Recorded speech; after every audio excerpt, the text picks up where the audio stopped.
The morning coffee had gone cold in my hands before I realized I'd been staring at the lake for 20 minutes straight. That's what happens when you're 72 and living alone. Time slips by like water through a broken dam, and you don't notice until you're standing in the flood. I set the mug on the kitchen windowsill, the same spot where Caroline used to leave her reading glasses every morning. 3 years since her funeral, and I still caught myself looking for those tortoiseshell frames catching the early light. The kitchen felt too big without her humming while she scrambled eggs, too quiet without her gentle scolding about my posture or my blood pressure pills. Outside, Clear Lake stretched like hammered silver under the October sky. 43 acres of pine and water that Caroline and I had bought with the proceeds from my construction business 32 years ago. "This is where we'll grow old," she'd said, standing on the dock we'd just had built, her hand shading her eyes as she watched a pair of loons dive near the far shore. "This is where we'll watch Michael bring his children to fish." Michael. My son. The boy who'd learned to swim off that same dock, who'd helped me replace the cabin's roof one sweltering August when he was 16. The man who now went by Mitchell in his law practice downtown, as if Michael wasn't professional enough for his business cards. I'd been thinking about him more lately, which probably explained why the sound of gravel crunching in the driveway didn't startle me the way it used to. I knew that engine, the low purr of his BMW, the kind of car that cost more than I'd made in 6 months when I was his age. Through the front window, I watched him emerge from the driver's seat, wearing a charcoal suit that probably came with its own insurance policy. His wife Amanda stepped out of the passenger side, her blonde hair arranged in that calculated way that looked effortless, but probably took an hour. Behind them, a second car pulled up, a silver Mercedes that gleamed like it had never seen a gravel road. 2 older figures climbed out, Amanda's parents, Gerald and Patricia Whitmore. I'd met them exactly 3 times, at the engagement party, the wedding, and Caroline's funeral. Each time, Gerald had shaken my hand with the grip of a man checking the firmness of a handshake rather than offering one. And Patricia had smiled with her mouth while her eyes cataloged everything in the room that wasn't expensive enough. I opened the front door before they could knock. Old habits from 40 years in construction. Always meet the problem at the threshold. Don't wait for it to find you inside. "Dad?" Michael's smile was bright and sharp, like sunlight on broken glass. "You look good, healthy." "Do I?" I stepped back to let them pass, noting how Amanda's heels clicked against the hardwood floors Caroline had insisted we install. "Y'all drove up together?" "We thought it would be nice to visit as a family," Amanda said, her voice carrying that honey over steel quality she used when she wanted something. "It's been too long since we've all been together." Too long. It had been 4 months since they'd visited. Right after the doctors cleared me following my minor heart episode, Michael had spent most of that visit on his phone, pacing the deck while he conducted business. Amanda had complimented the view and suggested I might consider getting a house cleaner. The Whitmores had stayed in the car. Now they arranged themselves in my living room, like they were posing for a catalog. Gerald settled into Caroline's favorite armchair, the blue recliner where she used to sit with her knitting, where she'd dozed during her final weeks when the chemo made her too tired for conversation. He adjusted the cushions like he was testing the quality. "Coffee?" I offered, because Caroline had trained me to be a host, even when I didn't feel like hosting. "Actually, Dad, we wanted to talk about something important." Michael remained standing, his hands clasped behind his back in what I recognized as his courtroom posture. "About your situation here." My situation. I glanced around the room, taking inventory. The stone fireplace I'd built by hand, using rocks Caroline and I had collected from the lake shore. The built-in bookshelves that held her collection of mysteries and my technical manuals. The picture window that framed the water perfectly, installed at Caroline's specific request, so she could watch the seasons change while she cooked. "What about it?" Amanda leaned forward, her expression soft with what she probably thought was compassion. "We know how hard it must be, living here alone with all these memories. It's such a big space for one person. And isolated," Patricia added, speaking for the first time since they had arrived. "What if something happens? What if you fall? Or have another episode? There's no one around for miles." Gerald nodded gravely. "We've been researching assisted living communities. There are some excellent facilities in town, places where you'd have people around, activities, medical support on site. The words hung in the air like smoke from a fire I couldn't yet see. I sat down slowly on the couch, Caroline's hand-sewn throw pillows soft against my back. Through the window, I could see the tire swing still hanging from the old oak tree, the one I'd put up for Michael when he was 7. It turned slowly in the morning breeze, empty. "You want me to sell the house. We want you to be safe," Michael said quickly. "We want you to be around people who can help you if you need it. This place, Dad, it's beautiful, but it's not practical anymore." Not practical. I thought about the summer I'd taught Michael to use a level and a saw, how proud he'd been when his cuts came out straight. I thought about Caroline planting her garden every spring, her hands dark with soil, as she explained to Michael which seeds needed deep holes and which ones preferred to rest near the surface. "Your mother loved this place," I said quietly. "Mom's gone, Dad." Michael's voice carried a note of impatience he tried to soften too late. "She'd want you to be practical about this. She'd want you to make smart decisions about your future." Amanda reached over and touched my arm. "We're not saying you have to decide today. Just think about it. There's a lovely community called Golden Meadows about 20 minutes from our house. You could visit us more often, be part of the grandchildren's lives when they come along." Grandchildren. The word that had been hanging over every family dinner for the past 5 years. The promise that never quite materialized. Caroline had kept a spare bedroom ready, filled with furniture she'd refinished herself, painted in colors that would work for a boy or a girl. The room sat untouched now, dust motes dancing in the afternoon light. "And what happens to this place?" I asked. Gerald cleared his throat. "Well, that's something to consider too. The property values on the lake have increased significantly. You could probably get quite a bit more than you paid for it." "Enough to cover assisted living costs," Patricia added helpfully, "with plenty left over for Michael's family's future." Michael shot his mother-in-law a sharp look, but the words were already out there, floating in the room like oil on water. This wasn't just about my safety or my loneliness. This was about money, about an inheritance they could see and touch and calculate, sitting here growing more valuable while I lived alone in the middle of it. I stood up and walked to the mantelpiece, where Caroline's photograph smiled back at me from its silver frame. She was wearing the blue dress she'd chosen for Michael's wedding, her hair carefully styled, her eyes bright, with the kind of happiness that came from watching your child promise to love someone forever. The photo had been taken just 6 months before her diagnosis, when we still believed we had decades ahead of us. "Dad?" Michael's voice had shifted, becoming more careful. "What are you thinking?" What I was thinking was that the boy in that wedding photo, the one crying as he promised to love and honor the woman beside him, had grown into a man who could sit in his father's living room and discuss selling his childhood home like it was a stock portfolio. What I was thinking was that Caroline would have stood up and asked them all to leave, her voice never rising above conversational level, but carrying the kind of steel that made grown men apologize for things they hadn't realized they'd done wrong. What I said was, "I need some time to think about it." Amanda's smile brightened. "Of course. It's a big decision. But Dad, we really do think it's the right choice. For everyone." They stayed another hour drinking coffee and making small talk about Michael's cases and Amanda's volunteer work with the Junior League. Gerald examined the craftsmanship of my built-in cabinets with the eye of a man calculating square footage. Patricia suggested I might want to donate Caroline's clothes to charity since they were just taking up space.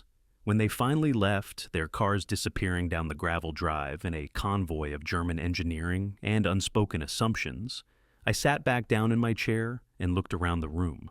Everything was exactly as it had been an hour ago. The same furniture, the same photographs, the same view of the lake through windows Caroline had washed by hand, because she said the cleaning service never got them quite right. But something had changed. The house felt different now, like someone had shifted the foundation just enough to make everything sit at a slightly wrong angle. This wasn't my home anymore, not in their eyes. It was an asset, a problem to be solved, a decision to be made by people who measured worth in dollars and convenience rather than memory and love. I picked up Caroline's photograph and studied her face. "They want me gone," I whispered to her image. "Your son wants to sell the place where you planted roses every spring." The house answered with its usual sounds, the settle and sigh of timber, the whisper of wind through the eaves, the distant lap of water against the dock. But underneath it all, I heard something new. Not loneliness exactly, but but a kind of clarity that comes when you realize the world has shifted while you weren't paying attention. Outside, the tire swing turned in the breeze, empty as a promise that had outlived its purpose. That night, I didn't sleep. I lay in the king-size bed Caroline and I had bought for our 25th anniversary, staring at the ceiling fan that turned with the same lazy rhythm it had maintained for 15 years. The sound used to lull me to sleep. Now, it seemed to be counting, marking time, measuring the hours I had left in a house that suddenly felt borrowed rather than owned. At 3 a.m, I gave up on sleep and padded to the kitchen in my bare feet. The hardwood was cold against my skin, reminding me that I had been meaning to replace the weather stripping around the back door. Caroline used to handle the household reminders, keeping a neat list on the refrigerator of things that needed attention. Light bulbs to change, furnace filters to replace, small repairs that kept a house feeling like a home rather than just a structure. I made coffee in the dark, the familiar ritual of measuring grounds and water more comforting than sleep would have been. While the machine gurgled and hissed, I walked through the rooms like a security guard making rounds, touching surfaces that held 32 years of living. The dining room table where we'd hosted Thanksgiving every year until Caroline got too sick to cook. The built-in desk where she'd paid bills and written letters to her sister in Portland. The bathroom where I'd installed grab bars during her final months, trying to make small adaptations to postpone the larger inevitabilities that were coming, whether we prepared for them or not. Every corner held evidence of the life we'd built together. The slight scuff on the hallway wall where Michael had careened his bicycle when he was 8. Too excited about riding indoors to watch where he was going. The bedroom door that stuck because the house had settled and I'd never bothered to plane it down. Caroline said the little tug it required was like a gentle knock, a reminder to enter quietly. In the living room, I pulled Caroline's wedding album from the bookshelf and settled into my chair with my coffee growing cold beside me. The pages fell open to our favorite picture, the two of us dancing at our reception, her head thrown back in laughter at something I'd whispered in her ear. I couldn't remember what I'd said, but I could still feel the weight of her hand in mine, the way she'd led me through steps I'd never quite mastered. The next page showed the wedding party. Michael would have been conceived 3 months later, during our honeymoon in the Smoky Mountains. We'd rented a cabin not unlike this one, smaller and more rustic, but surrounded by the same kind of quiet that made you remember why people built homes away from the noise of other people's lives. I turned more pages, watching our life unfold in careful chronological order. Michael as a baby, his face screwed up in what Caroline insisted was concentration, not crying. Michael at 2, covered in cake frosting and chocolate, grinning with the pure joy of a child who'd been allowed to make a magnificent mess. Michael at 5, standing between Caroline and me on this very dock, holding up a base that looked enormous in his small hands. When had that boy become the man who sat in Gerald Whitmore's chair and discussed my future like it was a corporate merger?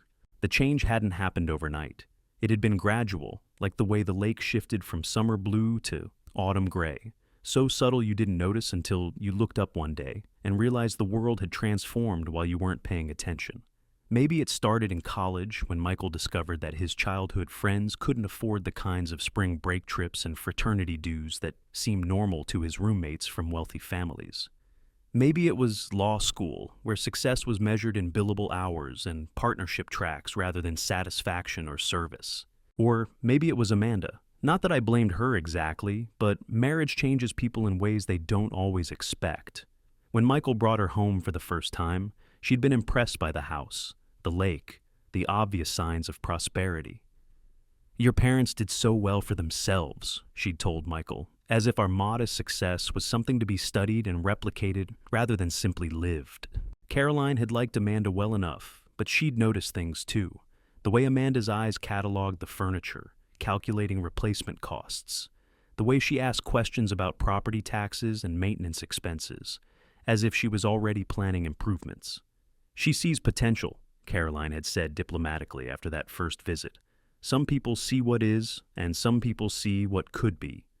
What Amanda had seen, apparently, was an investment property being wasted on sentiment. I closed the album and walked to the window that faced the driveway. The gravel showed tire tracks from the BMW and Mercedes, pressed into the stones like evidence of a crime I hadn't realized was being committed. In a few hours, the sun would rise over the lake, and I'd begin another day in a house that felt less like home and more like a museum of my own life. But that wasn't entirely true, was it? The house was still home. The problem was that home had become inconvenient for other people's plans. I thought about Gerald settling into Caroline's chair with the casual confidence of a man who expected deference.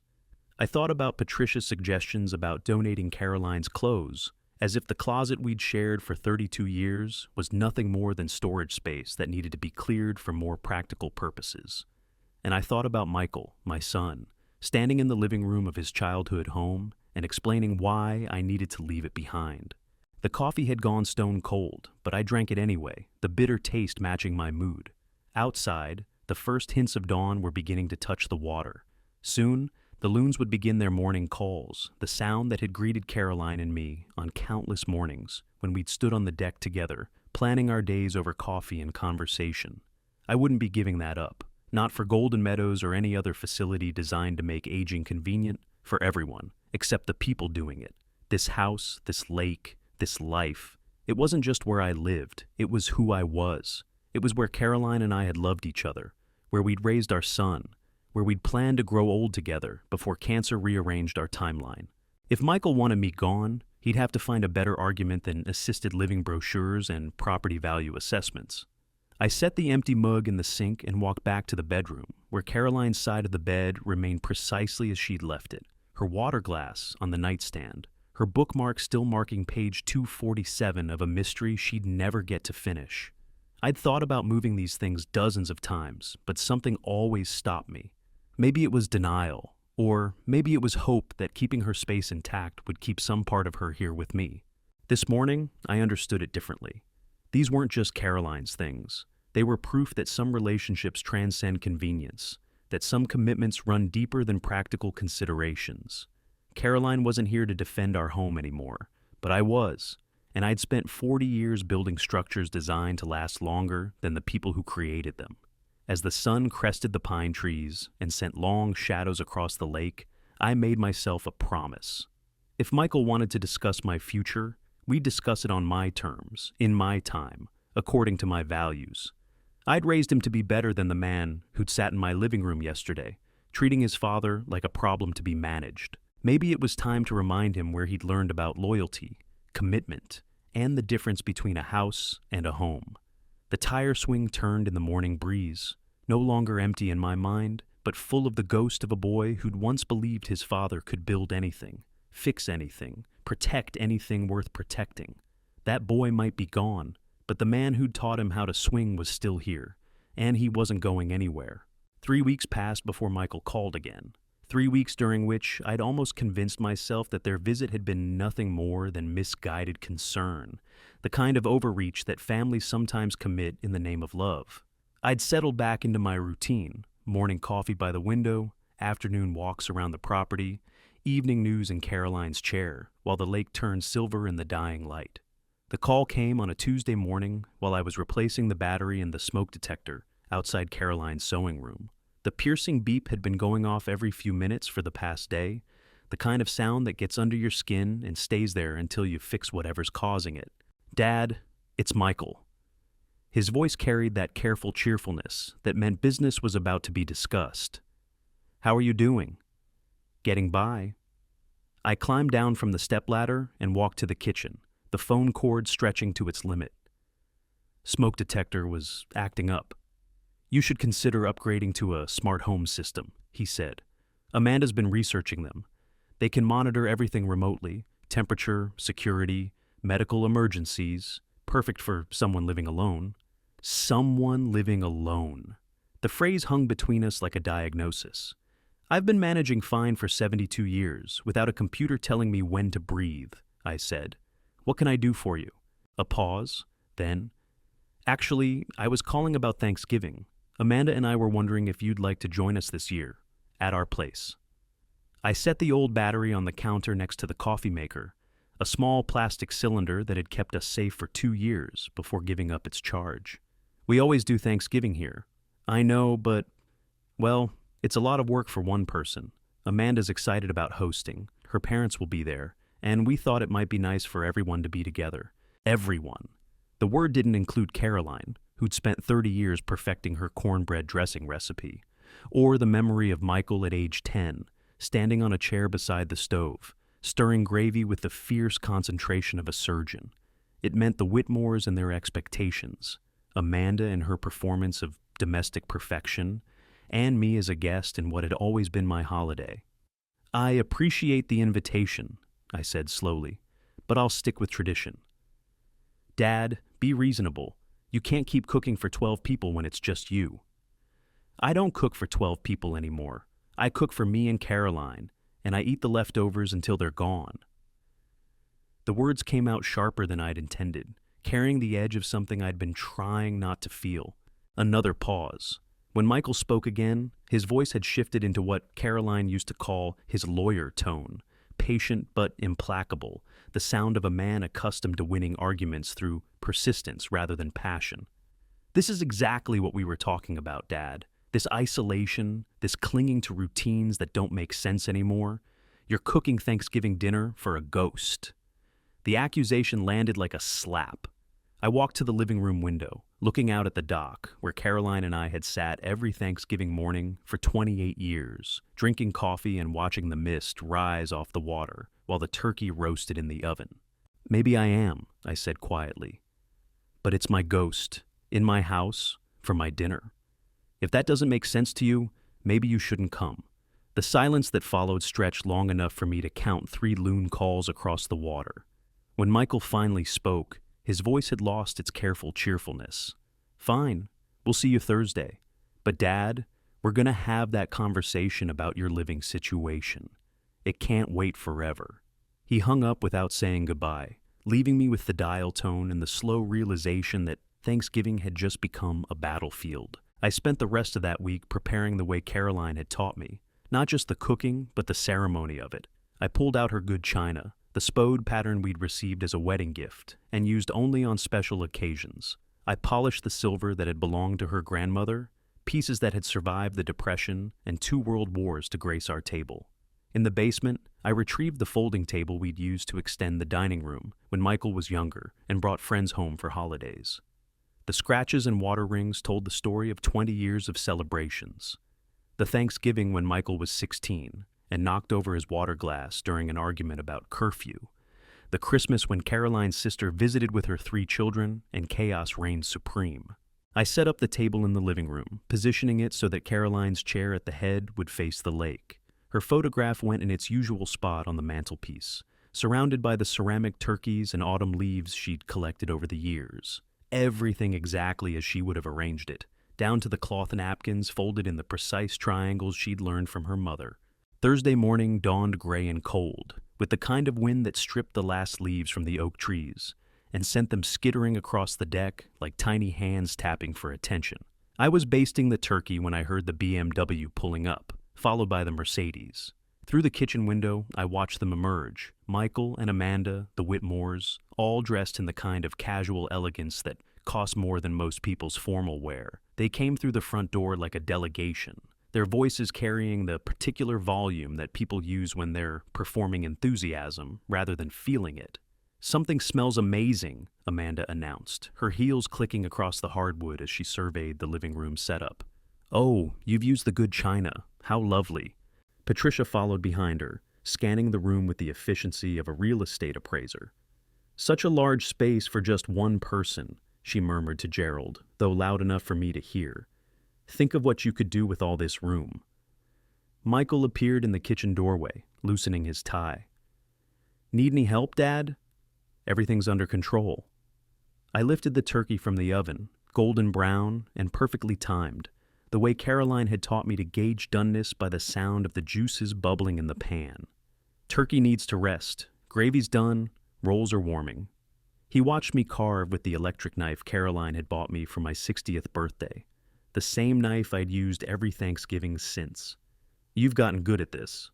"Had a good teacher." I arranged the slices on Caroline's blue willow platter, the one she'd inherited from her aunt in Tennessee. "Your mother always said the presentation was half the meal." "About Mom." Michael's voice carried a note I couldn't quite identify. "Dad, don't you think she'd want you to move on, to stop living in the past?" I set down the knife and looked at him directly.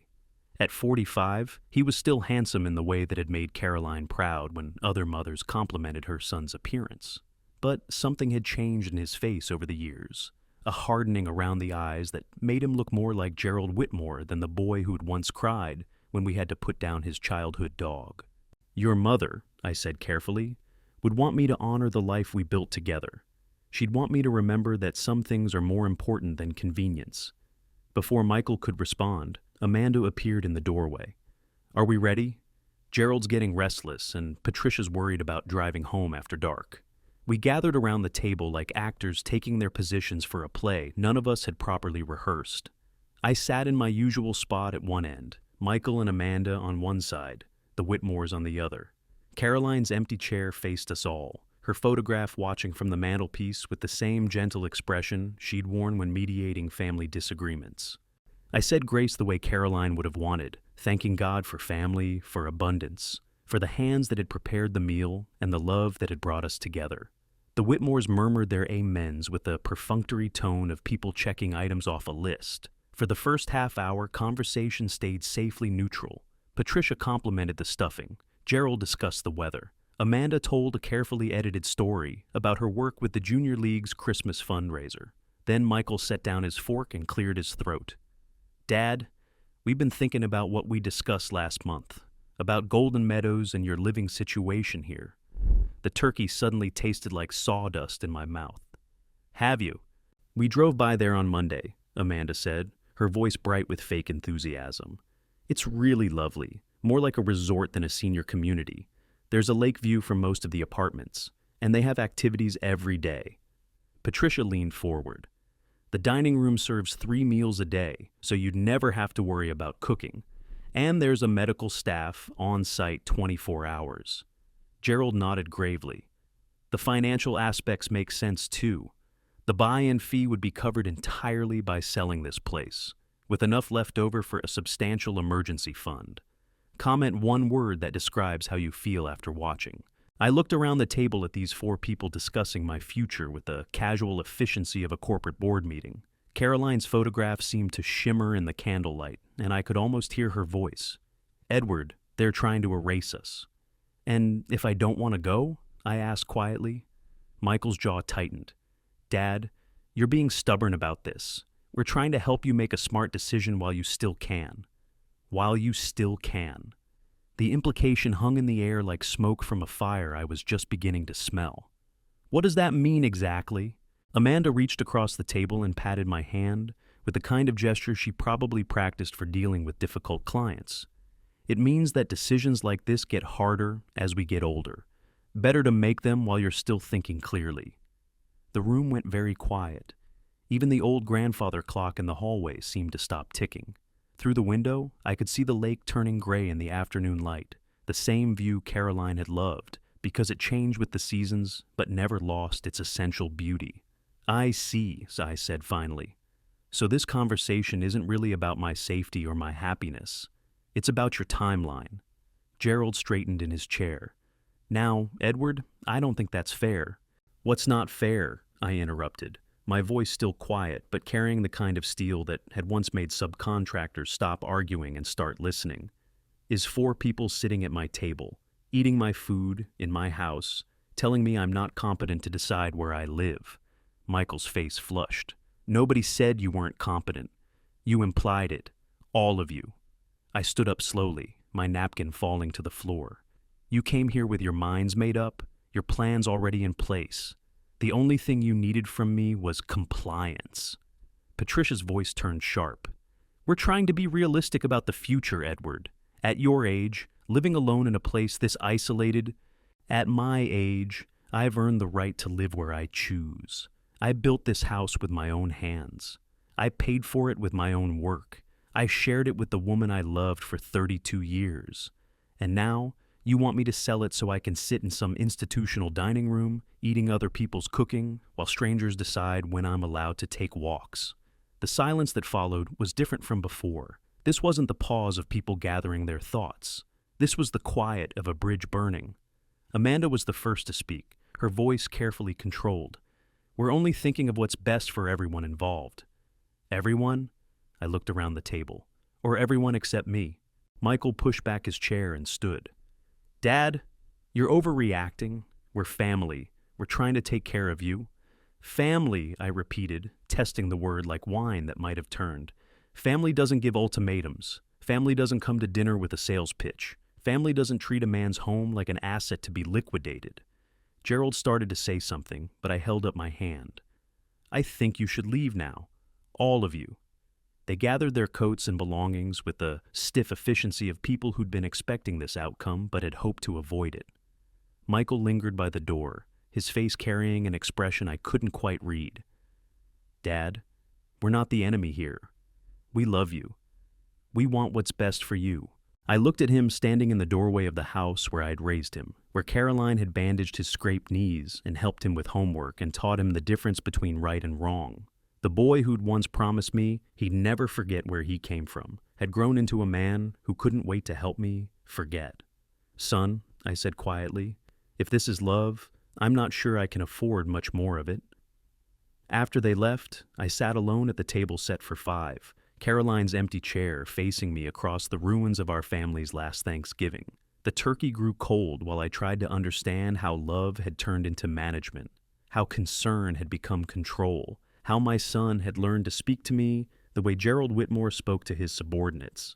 Outside, the first snow of the season began to fall, covering the lake and the trees and the tire swing with a blanket of white that made everything look clean and new and impossibly distant.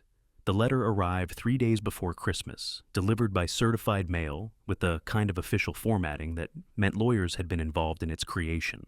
I signed for it at the front door, thanking the postal carrier who'd driven all the way out to the lake on roads that were more ice than asphalt. Inside, the letterhead belonged to Whitmore, Patterson and Associates, Gerald's firm.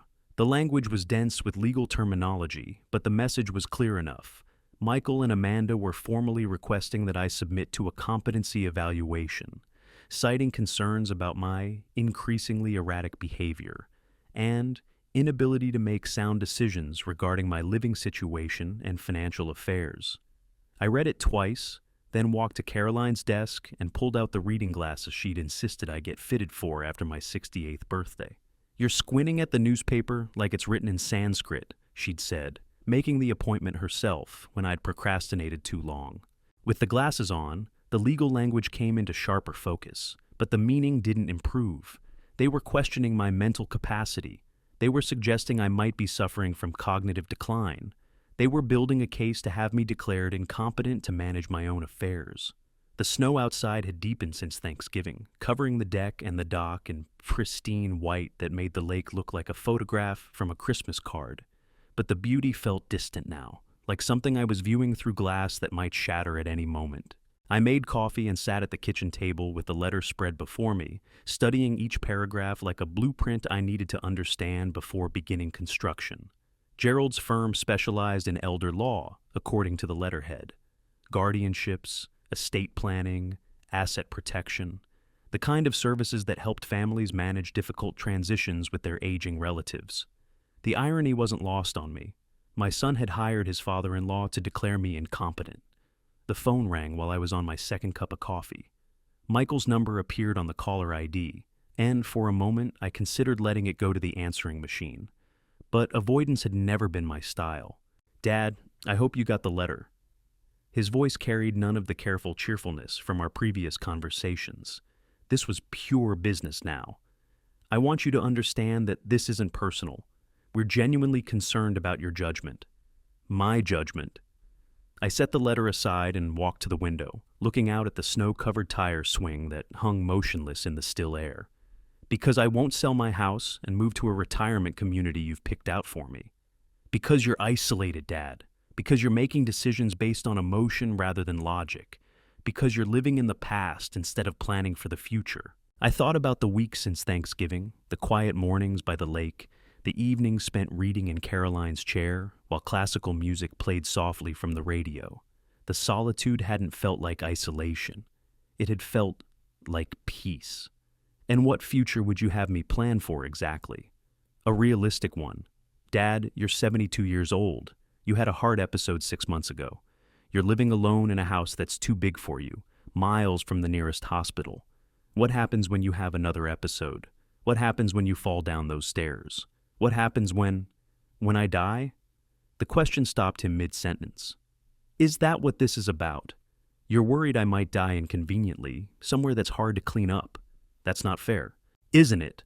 I sat back down at the table, my hand resting on the letter that questioned my competency. Tell me, Michael, when was the last time you visited because you wanted to spend time with me?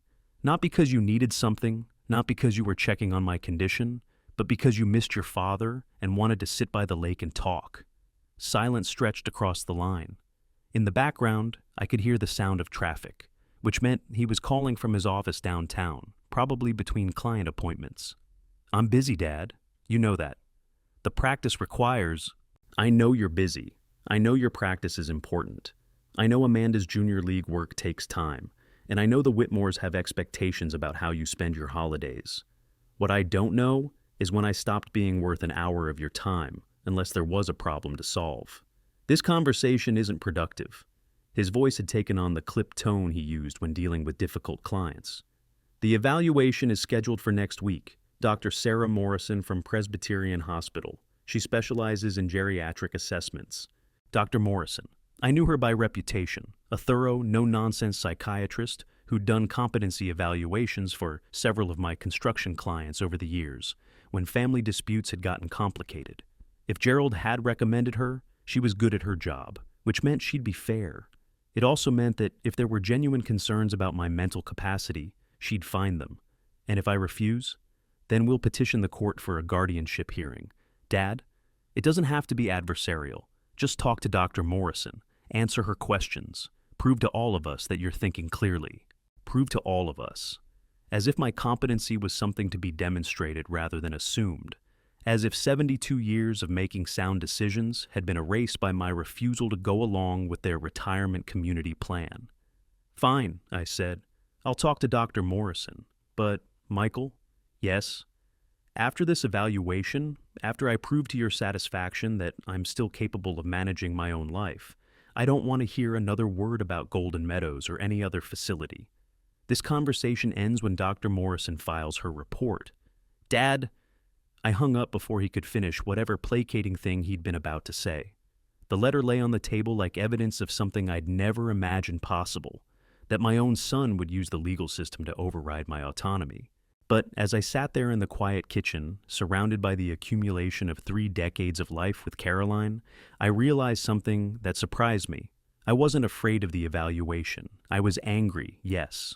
I was hurt by the implication that my love for this house, my loyalty to Caroline's memory, my choice to live independently, somehow indicated cognitive decline.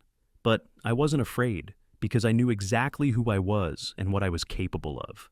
I'd built a successful construction business from nothing, managed complex projects, supervised crews of men who respected my judgment even when they disagreed with my methods. I'd navigated Caroline's illness with steady competence, making medical decisions and managing her care with the same attention to detail I'd once brought to blueprint reviews.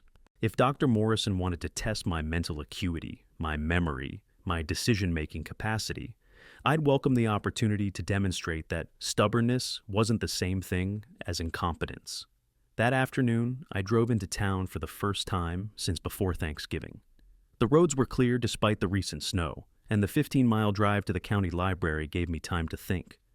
I had a week to prepare for the evaluation, and preparation had always been my strength.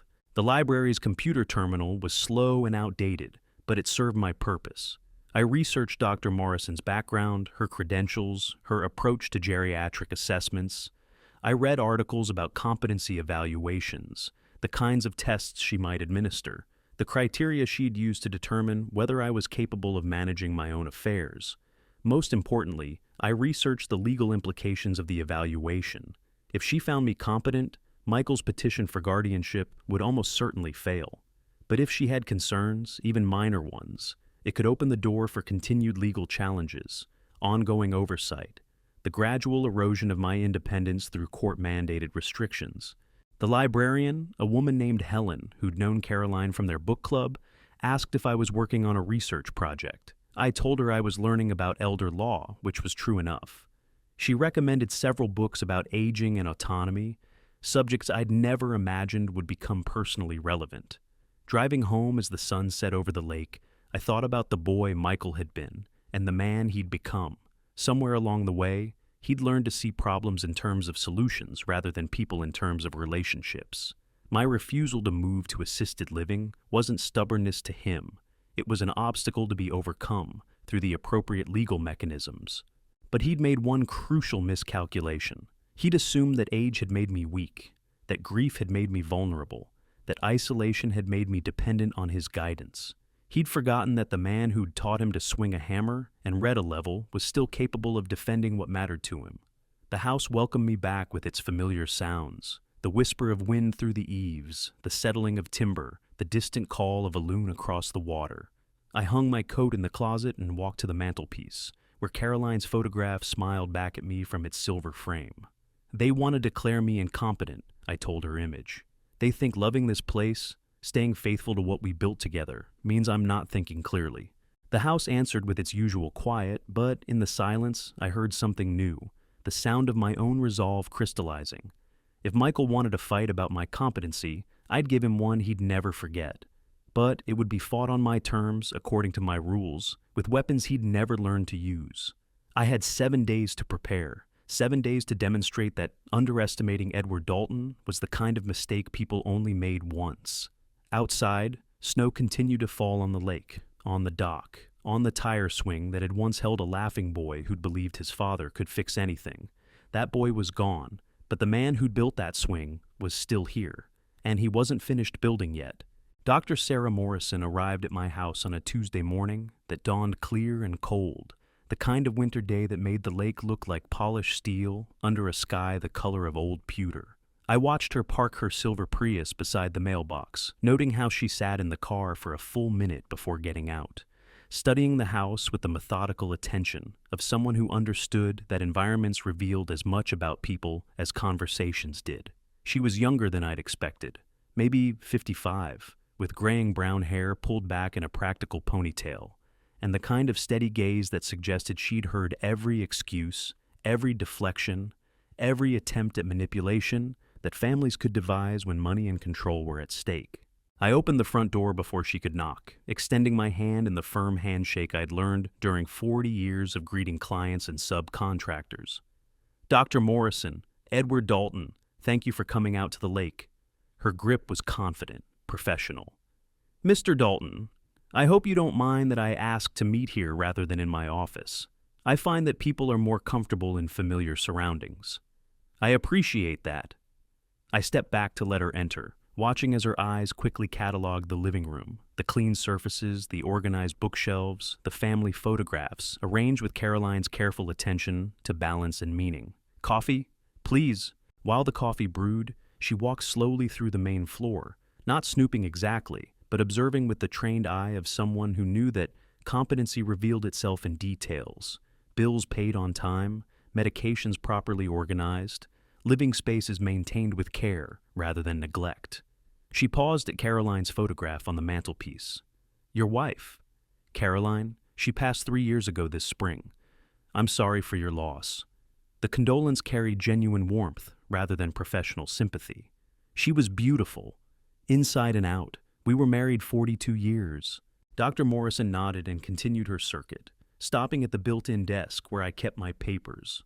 Bills sorted into neat folders, insurance documents filed alphabetically, bank statements arranged chronologically. The kind of organization that spoke to a mind still capable of managing complexity. We settled at the kitchen table with our coffee, the morning light streaming through windows that were clean enough to let the lake view shine without distortion. She pulled a folder from her briefcase but didn't open it immediately. "Mr. Dalton, I want to be clear about why I'm here. Your family has expressed concerns about your capacity to make decisions about your living situation and your future care. They have asked me to evaluate whether those concerns have a medical basis." "And what do you think so far?" A slight smile touched the corners of her mouth. "I think you maintain a beautiful home and make excellent coffee. Beyond that, I try not to form opinions until I have more information." For the next 2 hours, she put me through a comprehensive battery of tests that felt less like an interrogation and more like an intellectual exercise. memory tasks that required me to recall word lists and repeat number sequences, problem-solving scenarios that tested my ability to plan and organize, questions about current events, basic calculations, spatial reasoning puzzles that reminded me of the geometry I'd use daily in construction. I answered everything with the methodical precision I'd once brought to project estimates, taking my time, thinking through each response. When she asked me to draw a clock showing 3:15, I sketched it carefully, including the numbers in their proper positions and both hands pointing correctly. When she requested that I explain the similarities between apples and oranges, I talked about fruit, nutrition, growing seasons, and commercial agriculture until she gently moved on to the next question. "Tell me about your daily routine," she said, making notes in a leather portfolio. I described my mornings by the lake, the walks I took around the property, the books I read, the maintenance tasks I performed on the house. I explained how I managed my medications, balanced my checkbook, prepared my meals, maintained contact with my few remaining friends. "And your son's concerns about your isolation?" "I'm alone, Dr. Morrison. I'm not isolated. I choose to live here because it's where I built my life with Caroline. I choose to maintain our routines because they give my days structure and meaning. Those are conscious decisions made by someone who understands his options." She leaned back in her chair, studying me with those steady eyes. "Your son mentioned that you've been resistant to discussing alternative living arrangements. Can you help me understand your perspective on that?" This was the moment I'd been preparing for, the question that would determine whether she saw my position as reasonable or delusional. "Dr. Morrison, if someone came to your home and told you that your attachment to it was unhealthy, that your neighbors were worried about your judgment, that you needed to sell it and move to a place they'd chosen for you, how would you respond?" "I'd probably resist. Even if they said it was for your own good? Even if they hired lawyers to question your competency when you refused to comply?" She was quiet for a long moment, her pen poised over the notebook. "Tell me about the house, Mr. Dalton. What does it mean to you?" I looked through the window at the dock, where Caroline and I had shared our morning coffee for 28 years, at the oak tree where the tire swings still hung, at the garden where she'd planted bulbs every fall with the faith that spring would bring them back to life. "It means continuity, Doctor. It means that some things endure beyond the people who create them. It means that love doesn't become inconvenient just because one person is gone and the other is old." When she finished her evaluation and packed her materials back into the briefcase, Dr. Morrison stood by the front window, looking out at the lake where ice was beginning to form along the shoreline. "Mr. Dalton, I'll be honest with you. Your family is concerned, and their concerns aren't entirely unreasonable. You are living alone in a fairly isolated location at an age when medical emergencies become more likely." My heart began to sink, but she held up her hand. "However, concern about risk isn't the same thing as evidence of incompetency. Based on my evaluation today, you demonstrate excellent cognitive function, sound judgment, and clear understanding of your circumstances and options. Your choice to remain in your home, while perhaps not the choice your family would make, appears to be an informed decision made by someone fully capable of weighing risks and benefits." Relief flooded through me like warm water. "So your report will say I'm competent? Your report will say that I found no evidence of cognitive impairment that would interfere with your ability to make autonomous decisions about your living situation, your financial affairs, or your medical care." She paused. "It will also note that your home is well maintained, your affairs are in excellent order, and your mental status is entirely consistent with normal aging." After she left, I sat in Caroline's chair and tried to process what had just happened. In the space of a single morning, the legal threat that had hung over my head like storm clouds had been swept away by the professional opinion of someone who understood the difference between eccentricity and incompetence. But I knew this wouldn't end with Dr. Morrison's report. Michael had invested too much in his narrative of my decline to abandon it simply because a psychiatrist disagreed with his assessment. He'd find other approaches, other pressures, other ways to force the outcome he'd already decided was inevitable. The phone rang that afternoon, right on schedule. "Dad," Dr. Morrison called with her preliminary findings. Michael's voice carried a note of frustration he was trying to mask. "She says you performed well on the evaluation. I did perform well, because I am well. But Dad, Passing a few tests doesn't address the larger issues. You're still alone out there, still vulnerable, still making decisions that worry people who love you. People who love you. The phrase had lost its power to move me, worn thin by overuse in conversations that had nothing to do with love and everything to do with control. Michael, the evaluation is over. Dr. Morrison found me competent. That was the deal. I'd proved my mental capacity, and you'd drop this campaign to relocate me. The deal was that we'd reassess after the evaluation, and I still think, no. The word came out harder than I'd intended, carrying 40 years of authority that had once made subcontractors stop arguing and start listening. The evaluation is complete. The result is final. This conversation is over. I hung up before he could respond, but I knew it wouldn't end there. Michael had the persistence of a good lawyer and the resources of the Whitmore family behind him. He'd find another angle, another legal mechanism, another way to achieve the outcome he'd convinced himself was necessary. But something had shifted during Dr. Morrison's visit. Her questions had forced me to articulate not just what I wanted, but why I wanted it. Her evaluation had confirmed what I'd always known, but had begun to doubt under the constant pressure of Michael's campaign. My mind was sound, my judgment intact, my choices reasonable, even if they weren't convenient for other people's plans. That evening, I walked down to the dock and stood where Caroline and I had made so many decisions together: where to plant her roses, how to expand the deck, whether to install the hot tub that had given us so much pleasure during her final winter. The ice was thickening along the shoreline, but the deeper water remained dark and open, reflecting the last light of a day that had changed everything.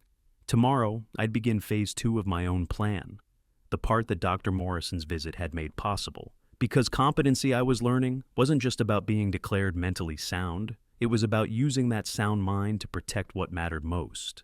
Michael wanted me out of this house. He'd tried legal threats, family pressure, medical questioning, and emotional manipulation.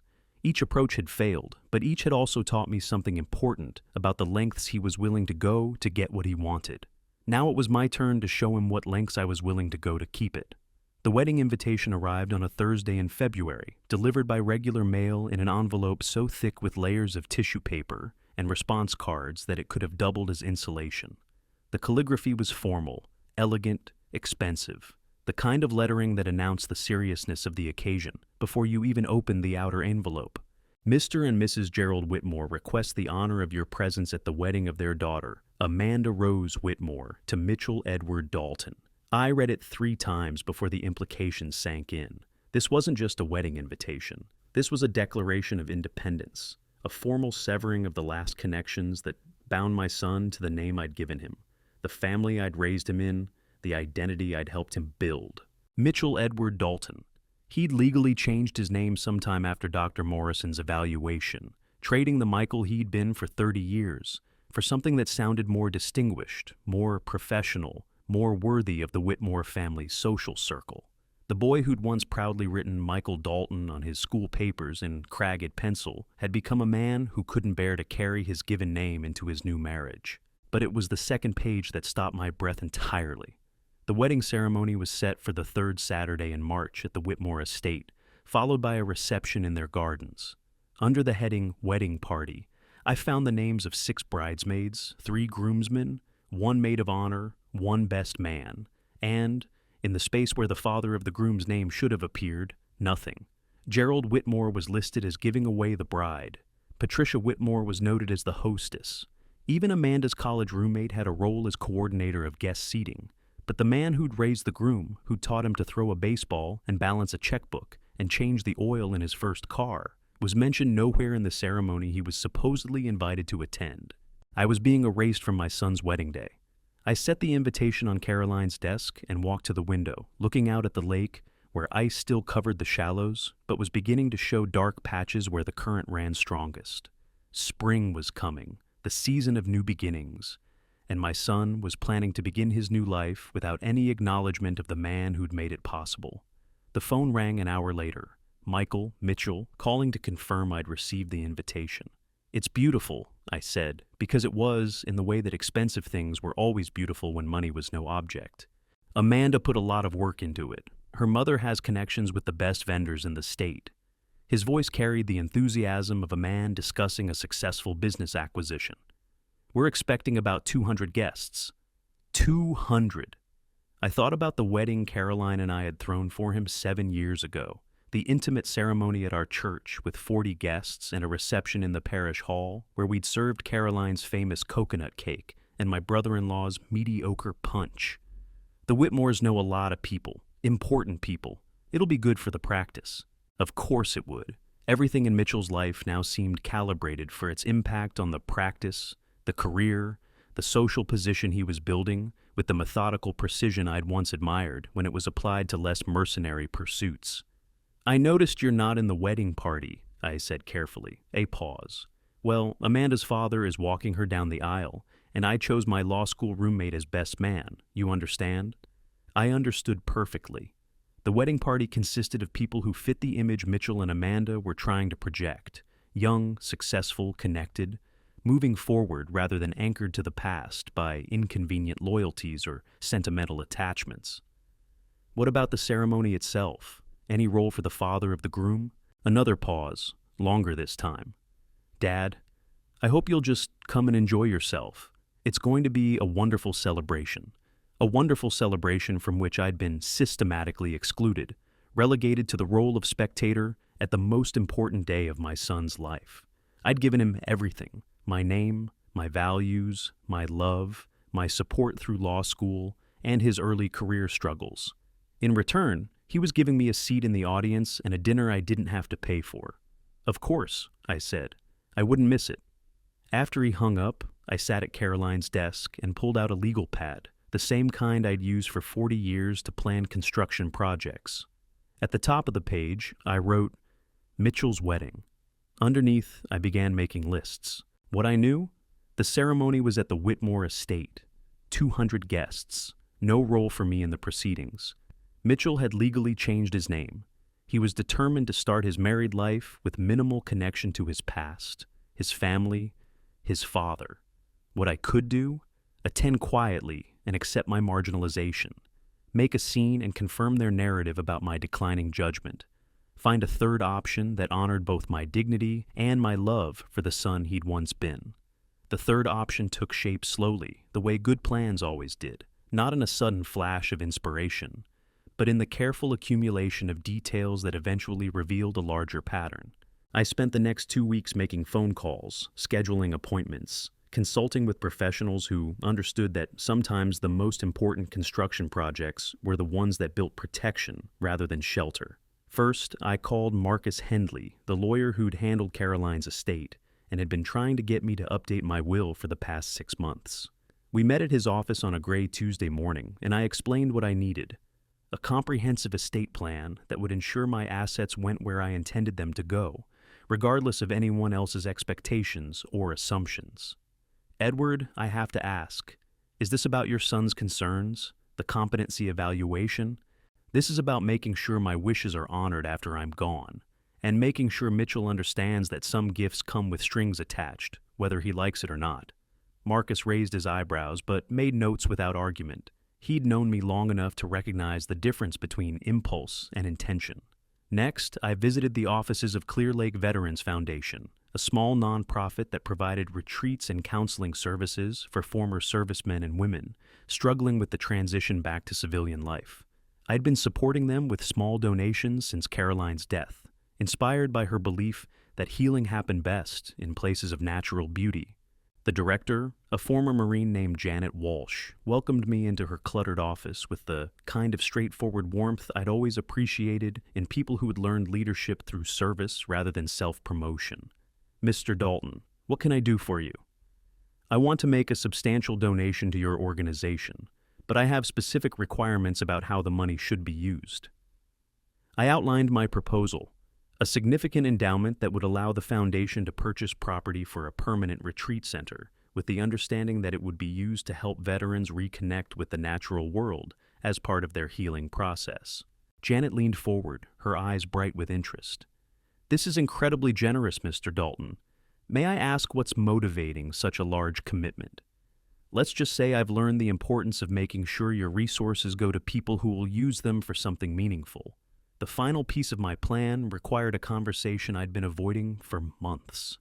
I drove to the county offices and requested a meeting with Judge Patricia Hamilton, who'd presided over estate cases in our district for nearly 20 years. She agreed to see me in her chambers on a Friday afternoon, and I explained what I wanted to accomplish. This is unusual, Edward, but not unprecedented. You're certainly within your rights to structure your estate however you choose. But I have to ask, are you sure about the timing, about making this public at your son's wedding? I looked through her office window at the courthouse square, where the same bronze statue of a Confederate soldier had stood for 120 years, regardless of how many people had argued for its removal or relocation. Judge, sometimes the only way to make people understand the weight of their choices is to show them the consequences in a setting they can't ignore or explain away. She studied me for a long moment. You understand that this will change your relationship with your son permanently.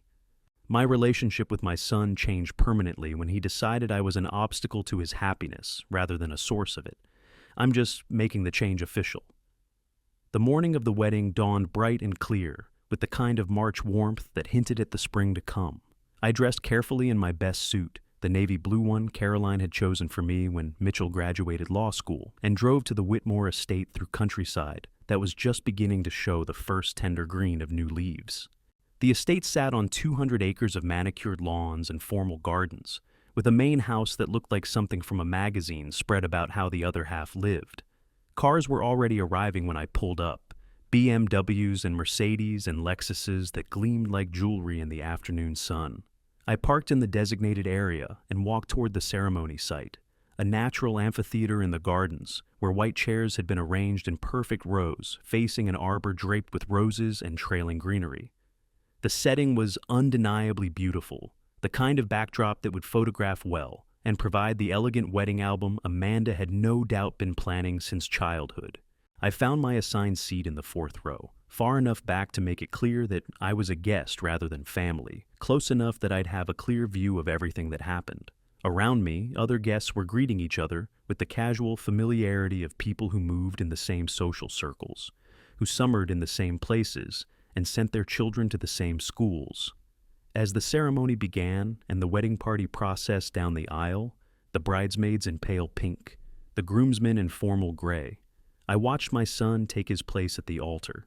Mitchell Edward Dalton stood straight and proud, every inch the successful attorney, the worthy heir to the Whitmore legacy, the man who'd reinvented himself completely. And when Judge Hamilton stepped forward to officiate the ceremony, carrying the folder I'd given her the day before, I settled back in my chair and prepared to remind my son that some reinventions come with unexpected costs. Judge Hamilton's voice carried clearly across the garden as she began the ceremony, her words formal and measured in the way that made legal proceedings feel like rituals handed down through centuries of tradition. She spoke about marriage as a covenant, about the joining of two families, about the witnesses gathered to support the couple as they began their new life together. From my seat in the fourth row, I watched Mitchell's face as he listened to the familiar words, his expression serious and attentive. Amanda stood beside him in a dress that probably cost more than most people's cars, her veil catching the afternoon breeze that carried the scent of early roses across the assembled guests. Before we proceed with the vows, Judge Hamilton continued, I've been asked to read a statement that pertains to this union and the families it joins together. A ripple of curiosity moved through the crowd. This wasn't part of the standard ceremony, and several guests turned to whisper to their neighbors. I saw Gerald Whitmore frown and lean forward in the front row, his businessman's instincts sensing something outside the planned program. Judge Hamilton opened the folder I'd given her and withdrew a single sheet of paper. Her voice remained steady, professional, but I caught the slight pause before she began to read, the hesitation of someone about to deliver news that would change everything. Edward Michael Dalton, father of the groom, has asked me to share the following message with those gathered here today. Mitchell's head snapped up, his eyes searching the crowd until they found me.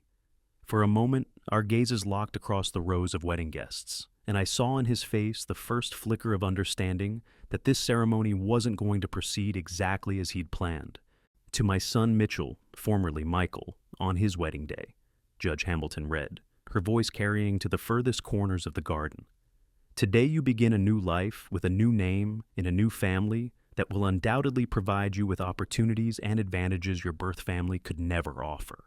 In recognition of this transition, and in honor of your clear desire to distance yourself from your past, I want to announce my own new beginning.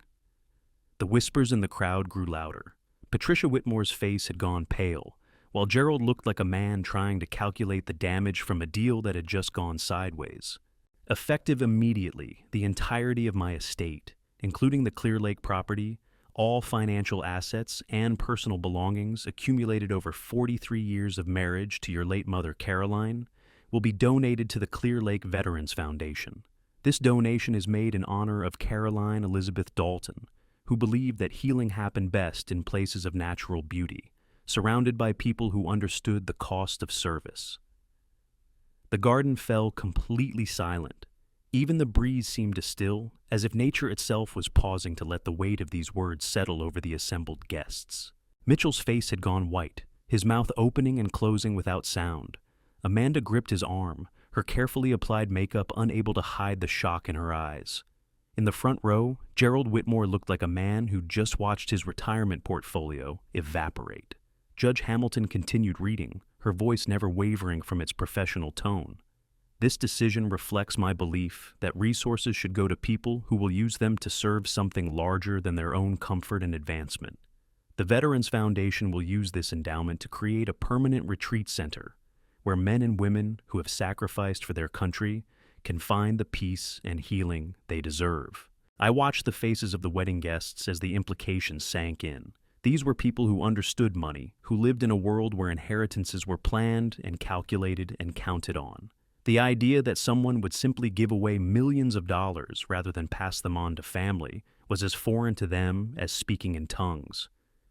To Mitchell and Amanda, I wish you happiness in your new life together. May you find in each other the love and loyalty that I was fortunate enough to share with Caroline for 42 years. And may you remember that some gifts, like names, like family, like unconditional love, have value that can't be measured in dollars, even when they're freely given away. Judge Hamilton folded the paper and looked up at the stunned couple. That concludes Mr. Dalton's message. Shall we proceed with the ceremony? What followed was the strangest wedding I'd ever attended. Mitchell and Amanda exchanged vows in voices barely above a whisper, as if speaking too loudly might shatter whatever was left of their perfect day. The traditional words about love and honor seemed to echo strangely in the garden, competing with the undercurrent of shocked murmurs from guests who were already calculating how this unexpected news would ripple through their social circles. When Judge Hamilton pronounced them husband and wife, the applause was polite but subdued. The kiss was brief, perfunctory. The photographer captured images of smiles that looked painted on, of a celebration that had been fundamentally altered by an old man's gift of unwanted clarity. As the guests moved toward the reception area, I remained in my seat for a few extra moments, watching the wedding party pose for photographs near the rose arbor. Mitchell kept glancing in my direction, his expression unreadable. Amanda had recovered enough of her composure to smile for the cameras, but her eyes held the kind of calculation I'd seen in real estate agents who just learned that their commission was going to be smaller than expected. I made my way to the reception slowly, accepting congratulations from the few guests who recognized me and avoiding the many more who were whispering about the old man who just publicly disinherited his son on his wedding day. The cocktail hour proceeded with the surreal quality of a play where one actor had forgotten his lines, forcing everyone else to improvise around the disruption. Gerald Whitmore cornered me by the bar, his face flushed with anger, barely contained by social convention. "Edward, what the hell do you think you're doing?" I sipped my club soda and looked out over the manicured gardens where uniformed servers were circulating with trays of champagne and hors d'oeuvres that probably cost more than most people spent on groceries in a month. "I'm attending my son's wedding, Gerald, same as you. You know damn well what I mean. This stunt with the estate, the public announcement. You've humiliated Mitchell on what should be the happiest day of his life. Have I? Or have I simply clarified the terms of our relationship in a way that everyone can understand?" His businessman's instincts were struggling with his outrage, trying to find an angle, a negotiation, a way to undo what had just been made public. "Look, if this is about the competency evaluation, about our concerns for your welfare, We can work something out. Families should stick together. This family. I repeated the word slowly, testing its weight. You mean the way Mitchell stuck with the family when he legally changed his name? The way he stuck with me when he erased me from his wedding party? The way he stuck with his mother's memory when he decided this house was more important than the woman who chose it? Gerald's face darkened, but before he could respond, Patricia appeared at his elbow, her social hostess smile stretched thin over obvious strain. Edward, such a surprise to see you make an announcement today. We had no idea you were planning something so dramatic. I've learned from the best, Patricia. Sometimes dramatic gestures are the only way to make people pay attention to what you're actually saying. The dinner that followed was an exercise in maintaining appearances while processing a reality none of the guests had anticipated. I found myself seated at a table with distant relatives and family friends, people who knew me well enough to be shocked by what I'd done, but not well enough to understand why I'd done it. The conversations around me were careful, polite, full of the kind of diplomatic language people use when they're not sure whether they're talking to a villain or a victim. I ate the perfectly prepared salmon and listened to toasts that praised the bride's beauty and the groom's success while carefully avoiding any mention of family legacy or inherited advantages. When Mitchell finally stood to give his speech, the room fell silent with the kind of attention usually reserved for accidents or natural disasters. He looked directly at me as he spoke, his voice steady, but his hands trembling slightly as they gripped the microphone. Amanda and I want to thank everyone for being here today to celebrate our marriage. Your presence means more to us than you know. He paused, his eyes never leaving mine. Marriage is about building something new while honoring what came before. It's about choosing your family and being chosen in return. Today, Amanda and I are grateful for the love and support of the people who matter most to us, the people who will be part of our future. The words were carefully chosen, diplomatically phrased, designed to acknowledge what had happened without engaging with it directly. But underneath the polite language, I heard the message he was really sending. He'd made his choice, and it wasn't me. I stayed through the dancing and the cake cutting, through the bouquet toss and the final toasts. I shook hands with the other guests as they prepared to leave, accepted their awkward condolences and confused congratulations, and watched my son and his new wife drive away in a car decorated with tin cans and trailing ribbons. Only then did I walk back to my own truck, parked now among the catering vehicles and leftover wedding decorations. The March evening had turned cool, and stars were beginning to appear in the clear sky above the Whitmore estate. The drive home took me through countryside that was showing the first real signs of spring, trees budding, fields turning green, the world renewing itself the way it had every year for millennia. I rolled down the windows despite the chill, wanting to smell the earth, to feel the season changing around me. The house welcomed me back with its familiar sounds and scents. I hung up my suit jacket and loosened my tie, then walked to the mantelpiece where Caroline's photograph smiled back at me from its silver frame. "It's done," I told her image. "Whatever happens now, at least it's honest." I made myself a cup of tea and sat in Caroline's chair, looking out at the lake, where ice still clung to the shallows, but was clearly losing its battle with the warming air. Tomorrow, I'd call Janet Walsh at the Veterans Foundation and begin the process of transferring the property. There would be lawyers and paperwork and tax implications, but the essential decision was made. The phone rang once during the evening, a brief call from someone I didn't recognize, probably a reporter who'd heard about the wedding announcement from one of the guests. I let it go to the answering machine and deleted the message without listening to it. By 10 o'clock, the house had settled into its nighttime quiet, the familiar symphony of old timber and shifting foundations that had lulled Caroline and me to sleep for 32 years. I walked through the rooms one more time, touching surfaces that would soon belong to someone else, saying goodbye to the life I'd built here. But as I turned off the lights and headed toward the bedroom, I realized that goodbye wasn't the right word. This house, this lake, this life, they would continue without me, serving a different purpose, sheltering different dreams. The love that Caroline and I had poured into these rooms wouldn't disappear when the deed changed hands. It would simply transform, becoming part of something larger. In the bedroom, I changed into the flannel pajamas Caroline had given me for our last Christmas together. The fabric was soft with washing, comfortable with familiarity. I sat on the edge of the bed and looked at her side of the mattress, still perfectly made, still waiting for someone who would never return. I gave it all away today, I said aloud, my voice quiet in the darkness. The house, the money, everything we worked for. I gave it to people who will use it to help other people heal. The house answered with its usual silence, but in that silence I heard something I hadn't expected. Peace. Not the peace of surrender, but the peace of completion.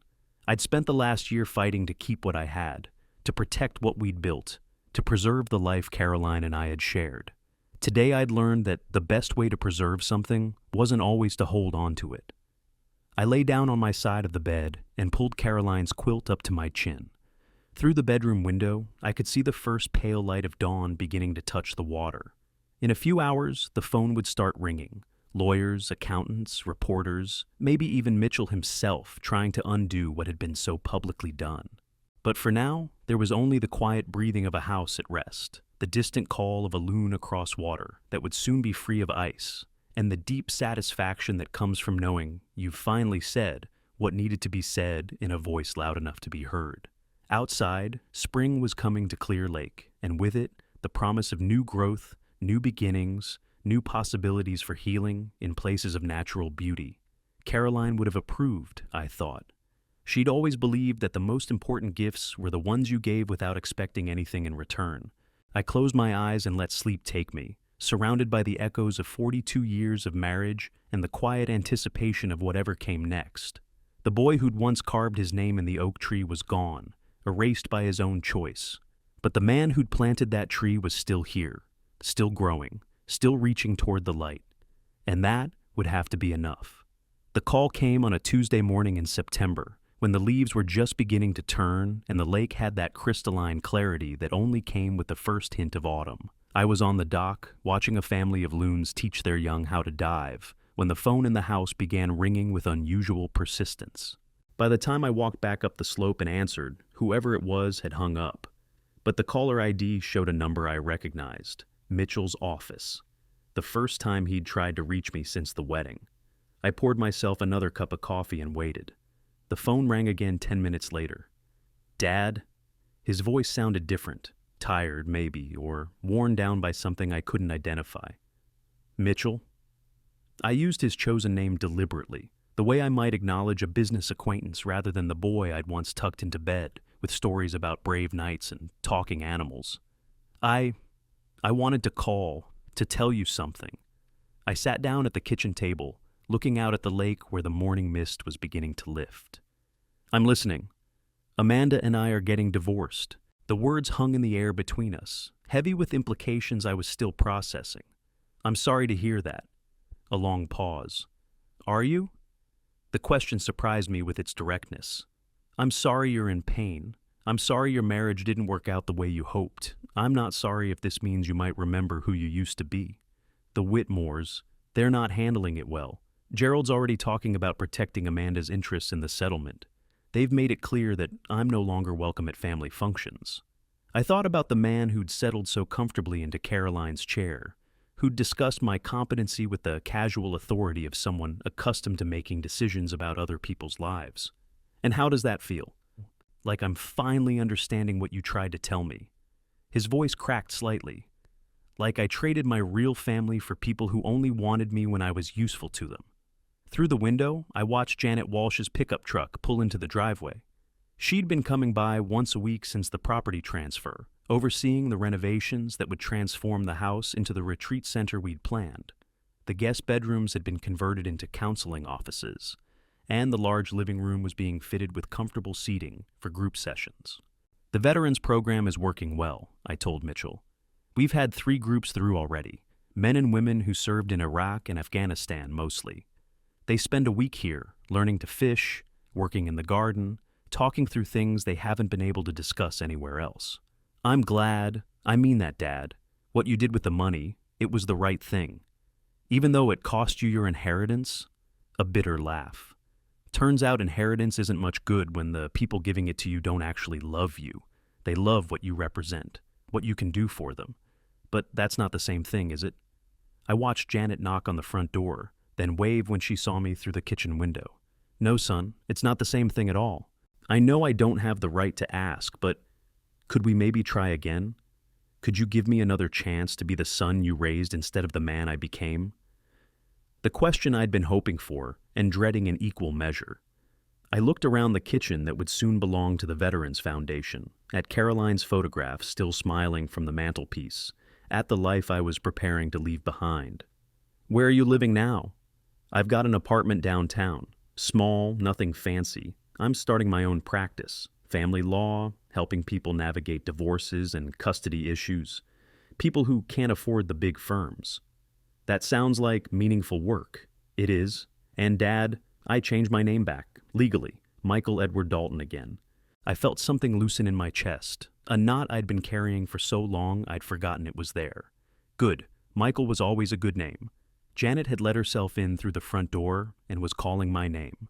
I could hear her boots on the hardwood floors, the sound of someone who'd grown comfortable in a space that was becoming hers to manage. I have to go, I told Michael. But Michael, call me next week. We'll talk. I'd like that. Dad, I love you. I know I haven't acted like it, but I never stopped loving you. I know, I said quietly. I never stopped loving you either. After I hung up, I sat for a moment in the quiet kitchen, processing what had just happened. The boy I'd raised was still there, underneath the layers of ambition and social climbing that had nearly buried him. It would take time to rebuild what we'd lost, trust that had been damaged, respect that had been eroded, but the foundation was still there, stronger than I'd allowed myself to hope. Janet appeared in the kitchen doorway, her arms full of fabric samples and paint chips. Morning, Edward. Sorry to interrupt. Are you ready to look at color schemes for the common room? I stood and walked over to join her at the table, spreading out the samples she'd brought. Soft blues and greens that would complement the lake view, warm earth tones that would make the space feel welcoming rather than institutional. The first long-term resident arrives next Monday, she said, pointing to a particular shade of sage green. Marine veteran, served 3 tours in Afghanistan. He's been struggling with PTSD, hasn't been able to hold a job or maintain relationships. His therapist thinks a few months here might help him find his footing again. What's his name? David Chen. 28 years old, lost both parents in a car accident while he was overseas. No other family. I nodded, thinking about young men who'd served their country only to come home to emptiness, who'd sacrificed for ideals they believed in, only to find that the world they'd fought to protect had no place for them. He'll have the room that used to be Michael's, I said. It gets the morning light from the lake. Caroline always said that was the best way to start the day. That afternoon, I drove into town to meet with my own new lawyer, a young woman named Sarah Martinez, who specialized in estate planning for people with non-traditional situations. My case had attracted some attention in legal circles. The man who'd publicly disinherited his son at his wedding, only to reconnect with him 6 months later. So, you want to establish a trust for Michael, she said, reviewing the documents I'd brought. Nothing like the original estate, but enough to help him establish his new practice and maybe buy a modest house. He's earned a second chance. But this time, the terms are different. The money comes with conditions. Sarah looked up from her notes. What kind of conditions? That he continues to practice family law, helping people who can't afford expensive attorneys. That he maintains a relationship with me that's based on something more substantial than financial obligation. And that he never again tries to make decisions about my competency or my living situation without my explicit consent. She smiled. Legally enforceable conditions?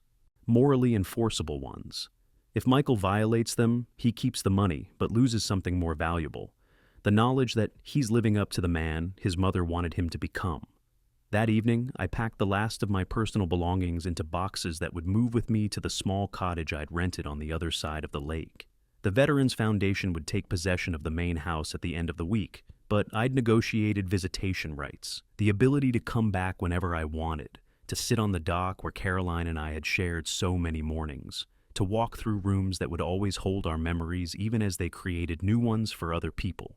As the sun set over water that was beginning to show the first colors of autumn, I sat one last time in Caroline's chair and looked around the living room where we'd celebrated Christmas mornings and birthday parties, where we'd worried about Michael's grades and celebrated his achievements, where we'd held each other during her final illness and made promises about honoring the life we'd built together. Tomorrow, strangers would sleep in these rooms, but they wouldn't be strangers for long. They'd be men and women who'd served something larger than themselves, who'd sacrificed for ideals they believed in, who deserved a place of beauty and peace where they could remember what they were fighting for. Michael had called again while I was packing, asking if he could drive up to help me move. I had told him yes, that I'd like that very much. We had years of conversation ahead of us, years of rebuilding trust and rediscovering the love that had never really disappeared, only gotten buried under expectations and disappointments. But we'd start tomorrow with the simple act of a son helping his father carry boxes from one home to another.